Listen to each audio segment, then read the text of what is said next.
Va ora in onda la chiusura delle borse, realizzato in collaborazione con il Sussidiario.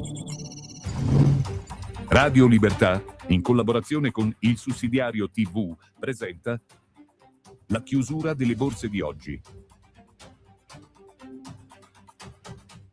Venerdì 17 luglio veniamo all'aggiornamento sulle borse. Partiamo oltreoceano, Wall Street, Standard & Poor's negativa la percentuale, meno 0,67%, 7.483 la quota punti, 52.540 la quota per Dow Jones, meno 0,01%, meno 1,76% per Nasdaq, 28.525 la quota, Russell 2000, 2.960,4, meno 0,48 la percentuale.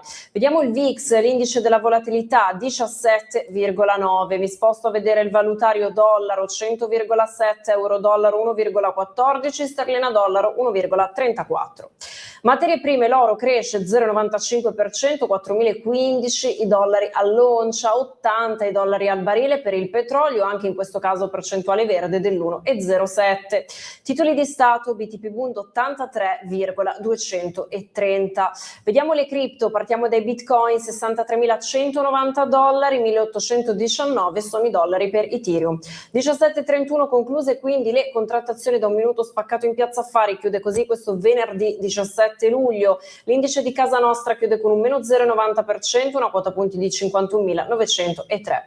8.340 la quota punti di chiusura per il mercato francese, meno 0,45 la percentuale per CAC 40, 19.216 il mercato spagnolo, IBEX 35 meno 0,45%. Vediamo il DAX 24.828 meno 0,35 la percentuale.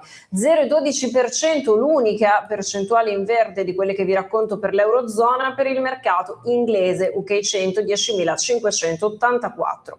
E infine lo Stoxx 50 che ci racconta i 50 principali titoli europei, ci dà una percezione sull'andamento di giornata, ci dice questo: 6.229 la quota punti, meno 0,86 la percentuale. E questi gli ultimi aggiornamenti per oggi. Io vi ringrazio e vi auguro un buon proseguimento di serata. Grazie. Avete ascoltato la chiusura delle borse, realizzato in collaborazione